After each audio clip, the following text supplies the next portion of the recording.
Paixão de nosso Senhor Jesus Cristo, segundo João. Naquele tempo, Jesus saiu com os discípulos para o outro lado da torrente do Cedron. Havia aí um jardim, onde ele entrou com os discípulos. Também Judas, o traidor, conhecia o lugar, porque Jesus costumava reunir-se aí com os seus discípulos. Judas levou consigo um destacamento de soldados e alguns guardas dos sumos sacerdotes e fariseus, e chegou ali com lanternas, tochas e armas. Então Jesus, consciente de tudo o que ia acontecer, saiu ao encontro deles e disse: A quem procurais? Responderam: A Jesus o Nazareno. Ele disse: Sou eu. Judas, o traidor, estava junto com eles. Quando Jesus disse: Sou eu, eles recuaram e caíram por terra. De novo, lhes perguntou: A quem procurais? Eles responderam: A Jesus o Nazareno. Jesus respondeu: Já vos disse que sou eu. Se é a mim que procurais, então deixai que estes se retirem.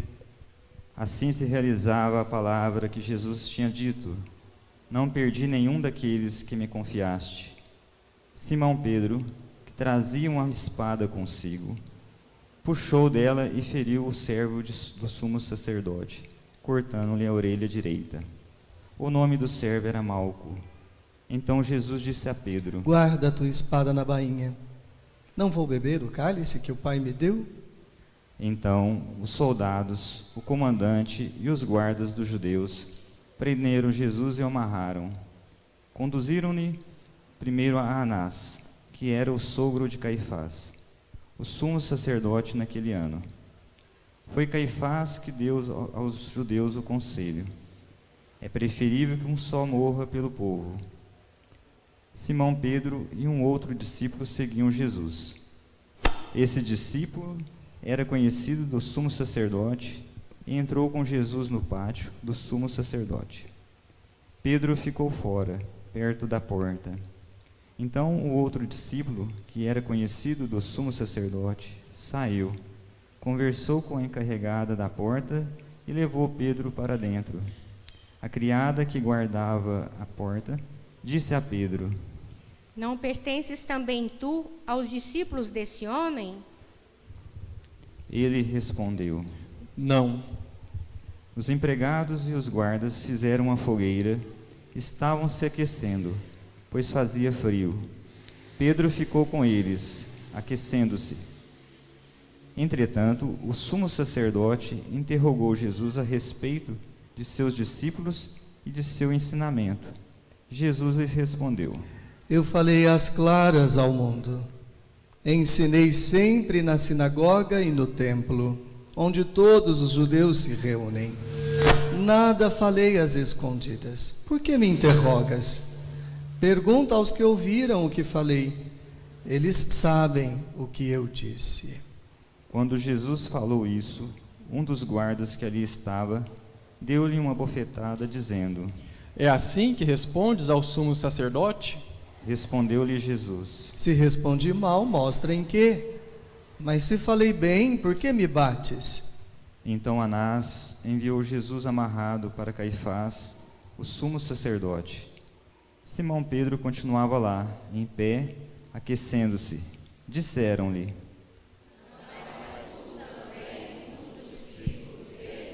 Pedro negou. Não. Então um dos empregados do sumo sacerdote, parente daquele a quem Pedro tinha cortado a orelha, disse: Será que não te vi no jardim com ele? Novamente Pedro negou, e na mesma hora o galo cantou. De Caifás levaram Jesus ao palácio do governador. Era de manhã cedo.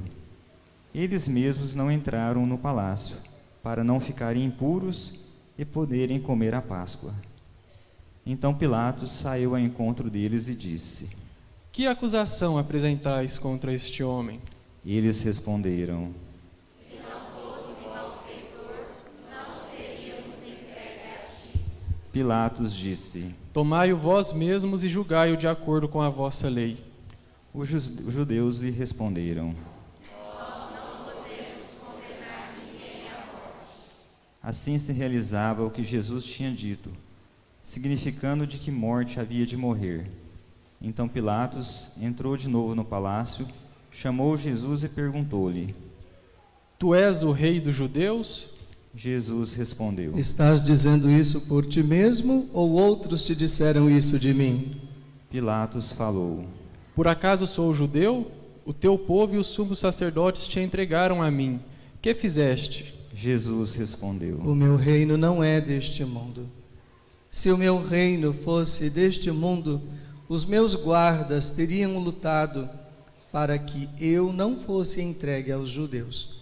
Mas o meu reino não é daqui. Pilatos disse a Jesus: Então, tu és rei? Jesus respondeu: Tu dizes, eu sou o rei. Eu nasci e vim ao mundo para isto, para dar testemunho da verdade. Todo aquele que é da verdade, escuta a minha voz. Pilatos disse. O que é a verdade? Ao dizer isso, Pilatos saiu ao encontro dos judeus e disse-lhes: Eu não encontro nenhuma culpa nele, mas existe entre vós um costume, que pela Páscoa eu vos solte um preso. Quereis que vos solte o rei dos judeus? Então começaram a gritar de novo. Barrabás era um bandido. Então Pilatos mandou flagelar Jesus. Os soldados teceram uma coroa de espinhos e a colocaram na cabeça de Jesus. Vestiram-no com um manto vermelho, aproximavam-se dele e diziam: e davam-lhe bofetadas. Pilatos saiu de novo e disse aos judeus: Olhai, eu trago aqui fora, diante de vós, para que saibais que não encontro nele crime algum. Então Jesus veio para fora, trazendo a coroa de espinhos e o manto vermelho. Pilatos disse-lhes: Eis o homem. Quando viram Jesus, os sumos sacerdotes e os guardas começaram a gritar. Pilatos respondeu: Levai-o vós mesmos para o crucificar, pois eu não encontro nele crime algum. Os judeus responderam: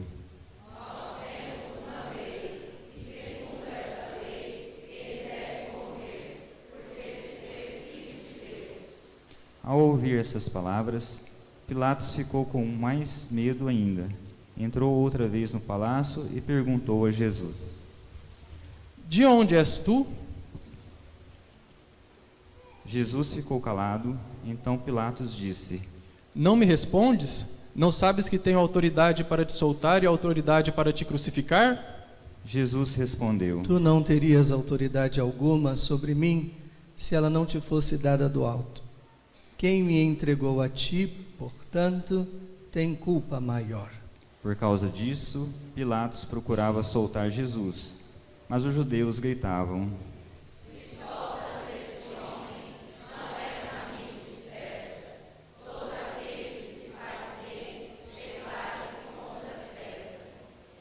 Ouvindo essas palavras, Pilatos levou Jesus para fora e sentou-se no tribunal, no lugar chamado Pavimento, em hebraico Gábata. Era o dia de preparação da Páscoa, por volta do meio-dia. Pilatos disse aos judeus: Eis o vosso rei. Eles, porém, gritavam: Pilatos disse: Hei de crucificar o vosso rei? Os sumos sacerdotes responderam: Então Pilatos entregou Jesus para ser crucificado, e eles o levaram. Jesus tomou a cruz sobre si e saiu para o lugar chamado Calvário, em hebraico Gólgota. Ali o crucificaram, com outros dois, um de cada lado, e Jesus no meio. Pilatos mandou ainda escrever um letreiro e colocá-lo na cruz. Nele estava escrito: Jesus Nazareno, o Rei dos Judeus. Muitos judeus puderam ver o letreiro, porque o lugar em que Jesus foi crucificado ficava perto da cidade. O letreiro estava escrito em hebraico, latim e grego. Então os sumos sacerdotes dos judeus disseram a Pilatos: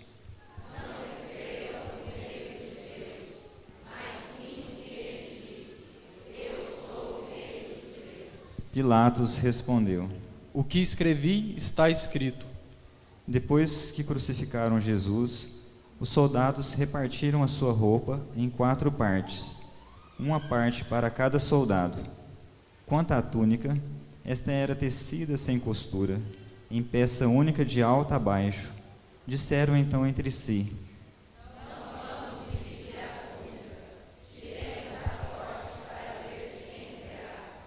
Assim se cumpria a escritura que diz: Repartiram entre si as minhas vestes e lançaram sortes sobre a minha túnica. Assim procederam os soldados.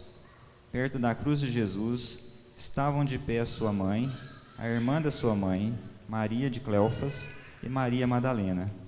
Jesus, ao ver sua mãe e ao lado dela o discípulo que ele amava, disse à mãe: Mulher, este é o teu filho. Depois disse ao discípulo: Esta é a tua mãe. Dessa hora em diante, o discípulo a acolheu consigo. Depois disso, Jesus, sabendo que tudo estava consumado, e para que a Escritura se cumprisse até o fim, disse: Tenho sede. Havia ali uma jarra cheia de vinagre. Amarraram numa vara uma esponja embebida de vinagre. Levaram-no à boca de Jesus. Ele tomou o vinagre e disse: Tudo está consumado. E inclinando a cabeça, entregou o Espírito.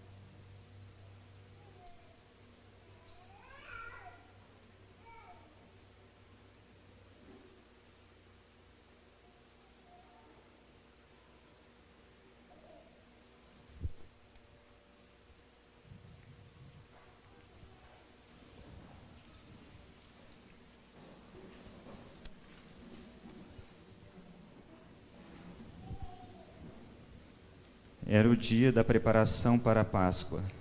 Os judeus queriam evitar que os corpos ficassem na cruz durante o sábado, porque aquele sábado era dia de festa solene.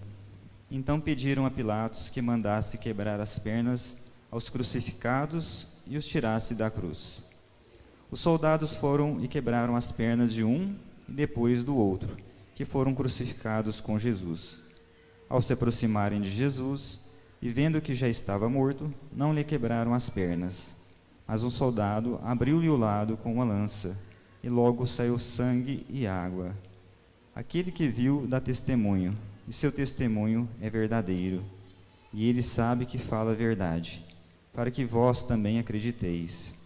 Isso aconteceu para que se cumprisse a Escritura, que diz: Não quebrarão nenhum dos seus ossos. E outra Escritura ainda diz: Olharão para aquele que transpassaram. Depois disso, José de Arimateia, que era discípulo de Jesus, mas às escondidas, por medo dos judeus, pediu a Pilatos para tirar o corpo de Jesus. Pilatos consentiu. Então José veio tirar o corpo de Jesus. Chegou também Nicodemos, o mesmo que antes tinha ido de noite encontrar-se com Jesus. Levou uns 30 quilos de perfume feito de mirra e aloés. Então tomaram o corpo de Jesus e envolveram-no com os aromas em faixas de linho, como os judeus costumam sepultar. No lugar onde Jesus foi crucificado havia um jardim, e no jardim um túmulo novo, onde ainda ninguém tinha sido sepultado. Por causa da preparação da Páscoa, e com o túmulo estava perto, foi ali que colocaram Jesus. Palavra da salvação. Glória a vós, Senhor. Por que estamos aqui reunidos nesta tarde? Bem no momento em que o Evangelho sinaliza a hora em que Jesus deu um forte grito e entregou o seu Espírito. Por que estamos aqui?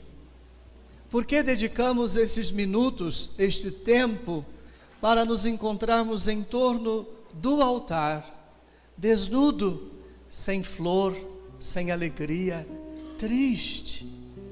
Por que nos calamos no dia de hoje? Por que fazemos profundo silêncio? Por que inclinamos a cabeça? Por que fazemos jejum e abstinência? Por que nós nos calamos mais? No corpo, na alma e diante de tudo que nos rodeia, para fazermos a experiência da gratidão. Gratidão. Já repararam que quando corremos muito, não nos sobra tempo, nós não nos atentamos aos detalhes que merecem nossa gratidão? Agradecemos pouco, damos pouco retorno, porque nos agitamos muito, corremos demais, e vamos nos esquecendo de gestos e palavras que no fundo, são expressões de gratidão. Por que eu admiro a criança que quando acorda, pede bênção aos pais? E admiro os pais que desde pequeno ensinaram e ensinam os filhos a sempre pedirem bênção, não como sinal de autoritarismo, mas para ensinar que ao pedir bênção, há um gesto ali belíssimo e simples de gratidão. Porque é interessante quando um filho sai ou volta, seja lá qual lugar estava, pede bênção, cumprimenta, diz bom dia, boa tarde, boa noite, o que não é exagero nenhum, mas sim uma expressão simples e pequenina de dizer obrigado, sou grato. E há tantos outros gestos que no fundo são expressões de gratidão. Gratidão. Dar retorno é sinal de que ninguém está perdendo tempo um com o outro. Dar retorno. Por isso que nós nos encontramos nesta tarde. Nós já sabemos por que Jesus foi parar na cruz. Nós já sabemos que nós fomos culpados de tudo isso pelo nosso pecado. Para que reforçar tudo isso? É um investimento que, no fundo, neste momento não carece. Mas carece de investirmos em gestos de gratidão. Parar, silenciar, concentrar toda a atenção na gratidão, o que não é muito comum no nosso tempo. Por mais que se doa ficar quieto hoje, por mais que doa fazer silêncio hoje, e ontem eu vi a cara das crianças quando eu pedi que elas levantassem a mão e repetissem, nada de televisão, nada de foninho, nada de celular, hoje é dia de silêncio. E por mais que isso seja penoso, difícil, é assim que vamos destacando a gratidão. Gratidão, sem muitos rodeios e delongas, é o que nós viemos fazer nesta tarde. Dizer a Jesus, muito obrigado. Eu tenho culpa nisso. Eu tenho culpa nisso. Mas eu não posso, Senhor, deixar de fazer crescer diante de mim o que é maior, ou o que deveria ser maior, a minha gratidão. Hoje, as redes sociais me trouxeram como recordação um dia em que meu pai estava deitado no sofá e ele só disse assim, minha boca está amarga por causa do excesso de remédios. Ele só disse assim, minha boca está amarga. E aí eu perguntei a ele, está difícil, pai? Ele não respondeu nada. O senhor quer tomar um doce? Um picolé? E aí ele só respondeu, é bom. Ou seja, eu não vou reclamar que a boca está amarga. Eu vou agradecer o que você pode fazer por mim. E comprei um picolé a ele e entreguei. Tenho esse vídeo até hoje, dele chupando um picolé, aí virou festa. Sempre que aparecia um picolé, ele fazia festa. Ou seja, para que eu vou destacar aquilo que é fato? Estou doente, está doendo. Deixa eu destacar aquilo que é raro ser destacado. Obrigado. O sorriso. Sabemos que temos culpa na morte de Jesus. Sabemos que doeu muito, que Ele sofreu muito. neste momento, sinceramente, pelo equilíbrio da vida do mundo, vale a pena dizermos obrigado, gratidão, obrigado. Por isso que eu não me canso da historinha do retorno. Quando meu pai, usando fraldas, eu tive que trocá-lo, e a cada vez que eu o trocava, ele elogiava e agradecia. Até que na terceira vez não aguentei, chorando, tive que perguntar: por que o senhor está elogiando e agradecendo? Ele simplesmente disse: eu estou te dando um retorno, para que você saiba que você não está perdendo tempo comigo. Quando eu vejo esta igreja apinhada de gentes, eu fico imaginando a alegria de Jesus, pensando em seu coração: que bom que vocês vieram me dar um retorno, porque assim eu concluo que não perco tempo com você, que a minha morte na cruz não foi em vão, e que a cada oração minha de misericórdia ao seu coração não foi em vão. O texto da narrativa da paixão, ele por si só é muito doloroso, e quem mergulha em cada palavra da narrativa sente o quão dramático foi o sofrimento, a agonia, o processo de morte, condenação e morte de Jesus. Vai para Anás, depois vai para Caifás, vai para o governador, vai para o flagelo, é coroado de espinhos, seu corpo fica dilacerado. E hoje o padre fez questão de trazer a imagem do crucificado, que ganhei de presente da comunidade Cenáculo de Franca, justamente para não romantizarmos o que aconteceu naquele dia. Grandes estudiosos nos alcançam com textos históricos sobre o que de verdade aconteceu com Jesus no momento do flagelo, no momento da crucificação. A crucificação era um castigo lento, em que o castigado tinha que sofrer muito, morrer lentamente, tinha que sofrer com a má respiração, morriam no sufocamento. E isso não é um apimentamento, uma apelação, é um resgate daquilo que de verdade aconteceu com Jesus. Com Jesus, seu corpo se dilacerou, sua cabeça vertendo sangue por causa da coroa de espinhos. E se não bastasse tanto sofrimento, um soldado ainda vai e abre o seu lado com uma lança, como se fosse um qualquer, como se fosse um objeto de joguete, para lá e para cá. Ele sofreu muito, doeu muito, sentiu muito, mas eu imagino a grandeza do seu interior ao pensar em nós, Ele aguentou tudo, porque tínhamos em seu pensamento, mesmo sabendo que éramos culpados de tudo aquilo por causa do nosso pecado, Ele nos tinha em seu pensamento. Ai, que bonito pensar que mesmo diante de tanta fragilidade, diante de tanto pecado, nós não conseguimos ser expulsos da mente de Jesus, sermos tirados da mente de Jesus. Por isso que este dia deveria ter muito mais gestos de gratidão, muito mais. Mas no pouco que está programado, que caprichemos. Nós nos encontramos agora, daqui a pouquinho nós vamos voltar 7:30 da noite para a nossa procissão, com chuva ou sem chuva, porque é o mínimo diante de um Cristo que aguentou tudo, sofreu tanto, pensando em mim, pensando em você. Será que ao longo deste dia você teve a coragem de se recolher um pouquinho e simplesmente perguntar: será que eu mereço tanto? Será que eu mereço tanto?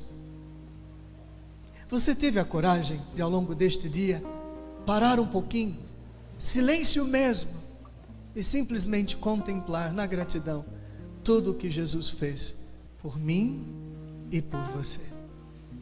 Já teve um tempinho neste dia para dizer a Jesus: obrigado, obrigado. E eu gostaria muito que as crianças que estão aqui subissem no banco agora. Subissem no banco. Podem subir, o padre deixa.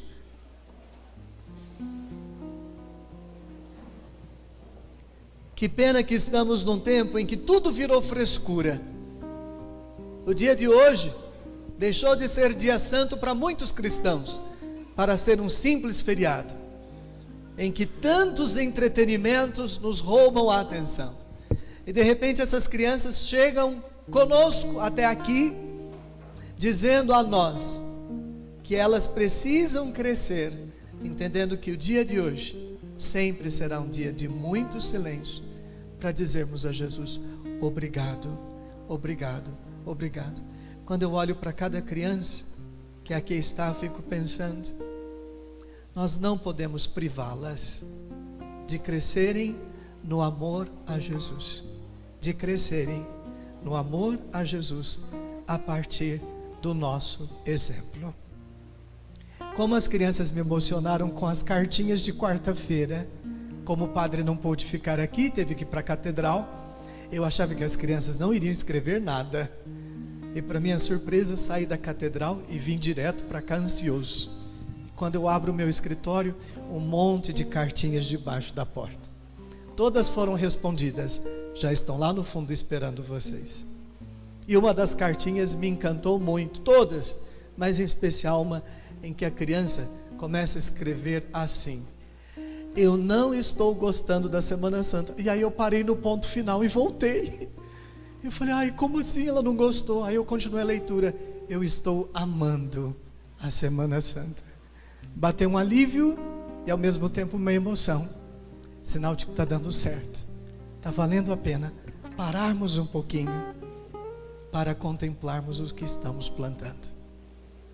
O que nós plantamos de alguma forma determina o que nós queremos colher. O que nós plantamos de alguma forma determina o que nós queremos colher.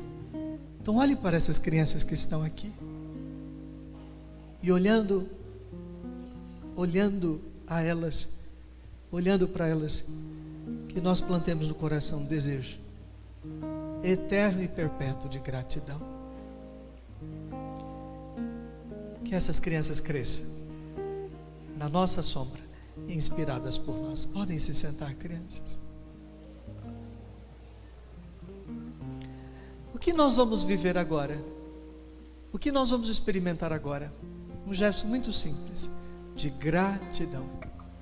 A cruz ficará erguida diante de nós e nós vamos nos revezar num gesto de fraternal solidariedade. E como ela é um pouco pesada, espero que formem duplas para virem segurar a cruz. E também vamos nos revezar segurando as tochas. E enquanto cantamos, nós vamos chegar próximo a Jesus. E ainda por questões sanitárias, por precaução, nós não vamos beijar a cruz. Mas faça assim com a sua mão direita. Faça assim. Eu espero que quando você chegar diante do crucificado, você toque o crucificado com a sua mão e diga assim: obrigado. Obrigado. Simples. Obrigado. Não há necessidade de se demorar. Este será o nosso gesto de veneração à cruz. Obrigado. Obrigado. E que a canção que você ouvirá agora prepare o seu coração para esse gesto de gratidão. Enquanto você escuta esta canção, que você possa perguntar ao seu coração: eu mereço tanto, tanto. Você e eu podemos dizer para os quatro cantos do mundo: alguém morreu por mim por amor. Alguém já morreu por mim por amor. Será que mereço tanto? E é interessante, termino, que ele não está preocupado com a sua resposta se você merece ou não. Ele simplesmente diz: não importa se você merece ou não, eu te amo tanto que eu faria tudo isso e passaria por tudo isso de novo por você. Por você. Que possamos expressar nossa gratidão a Jesus nos gestos que agora faremos, não por teatro, não porque o Padre está pedindo, mas porque Ele merece um retorno nosso. Filho, eu estou te dando um retorno para que você saiba que você não está perdendo tempo comigo. As palavras do meu Pai. E acho que Jesus está esperando o nosso retorno hoje, para que Ele saiba que nunca perdeu tempo conosco.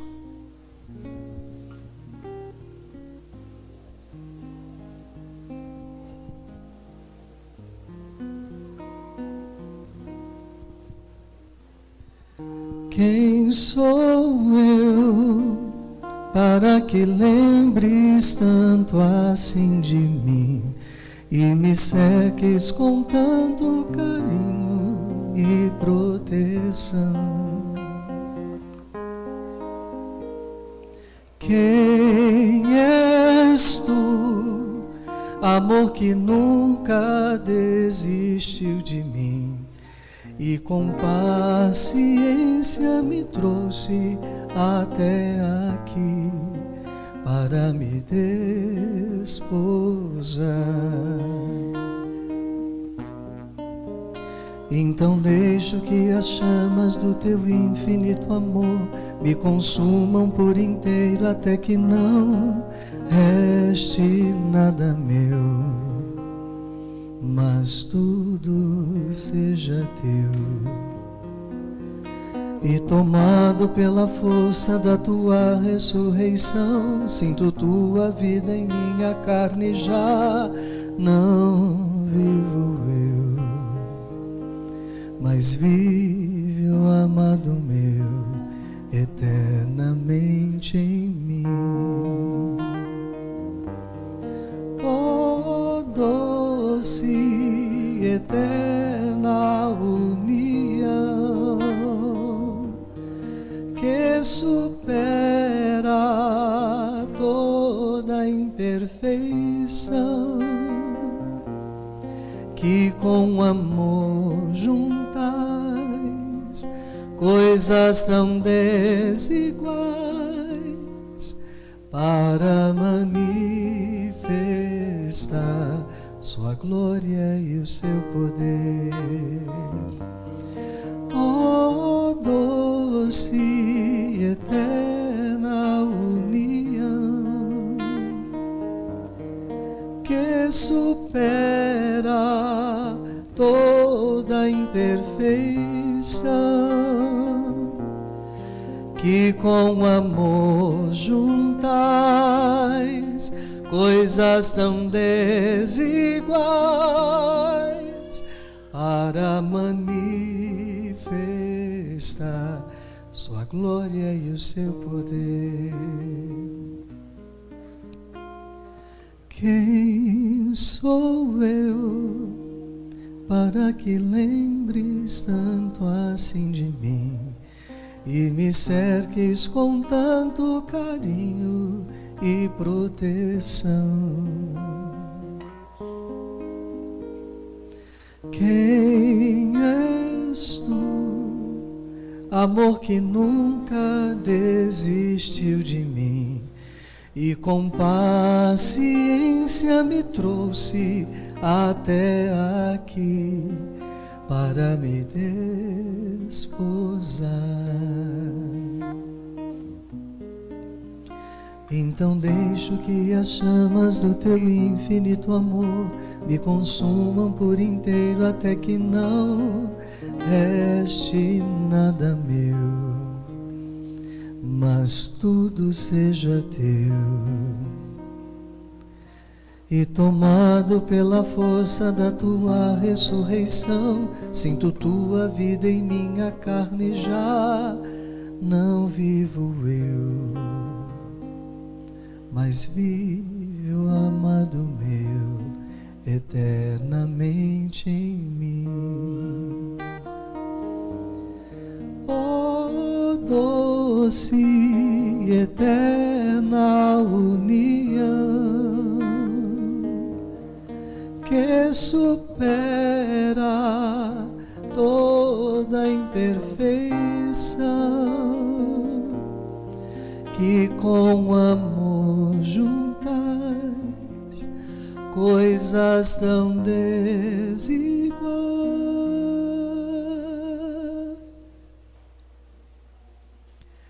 para manifestar sua glória e o seu poder.